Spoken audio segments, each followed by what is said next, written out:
Back now on Triad today, summer hasn't set in yet, but we have had some days that were pretty hot, and that tells you ought to start thinking about when it's going to get real hot. And to do that, we have a special guest who's going to help us with some tips and information about getting our air conditioning system ready for the summer. And that's kind of important because we can probably end up saving some time and money and frustration and cursing and doing all sorts of things.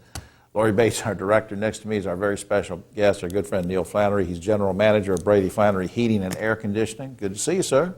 Good to see you. Thank you. Look, before we get into summer, is there anything that I can do at my house, for example, to check my central air conditioning system to make sure that there's no problems brewing?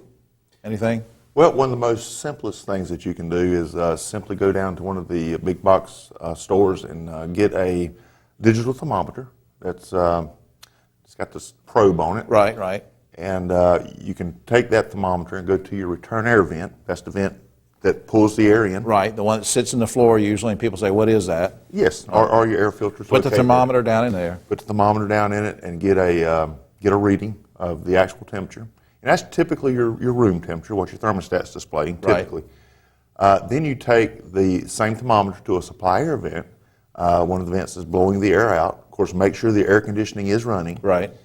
And the difference between those two temperatures needs to fall in between 16 to 20 degrees. So anywhere between 16 to 20 degrees. Okay. If it falls within that realm, the odds are pretty well probably normal. Now, let's get back to something. Size and capacity of a unit. How do I know if I've got the, let's say I move into a house where it's already an older house or something. How do I know if I got the right size or if it needs to be replaced?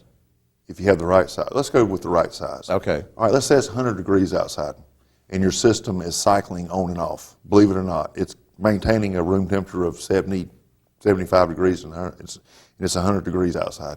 That system, the odds are very, very strong that it's oversized. You got too much of an air conditioning system. Too much. Too much, and that's bad. A larger system, when it comes to air conditioning, is much worse than a smaller system. I didn't know that. Yeah. I mean, does that run up the cost of your electricity and everything if you got too large a system? Well, it does do that, but it also creates a situation where the system does not dehumidify. It takes care of the sensible or the actual temperature, but it's not taking care of humidity. So during our normal degree days, 85, 90 degrees, that system's coming on running for a very short period of time and shutting off, and not running long enough to dehumidify. At what point should I call somebody like you guys? I mean, you've given us some tips on how to look for troubleshooting and things, but maybe some things have gone unserviced for a long time. I mean, is it a good thing to sort of get on a regular schedule of having somebody like you guys come out? I mean, what's the advantage of that? Absolutely, because unfortunately, a lot of folks in our industry, homeowners, they don't really know a thing about their air conditioning system. Yeah, I don't. Or their heating systems. And of course, that's a good thing for us, but it's a bad thing for them. So there could be many things going awry that appears that the system is still operating, but it's not operating near to its full potential of efficiency. Right. Indoor coils dirty, outdoor coils dirty.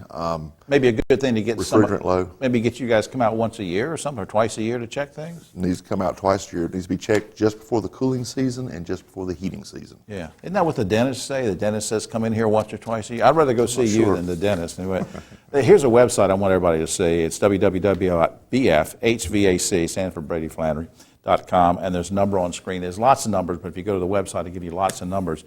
Well, I hope you come back sometime because it's good to give us these tips so we'll know what's going on. Maybe we can look for things, not wait until things break down. Also on our website, there is a page just loaded with tips for homeowners. Really? Just go to that bfhvac.com. So even a dumb guy like me, I can find those tips on the... They're very useful tips. Thanks, Neil. Thank you.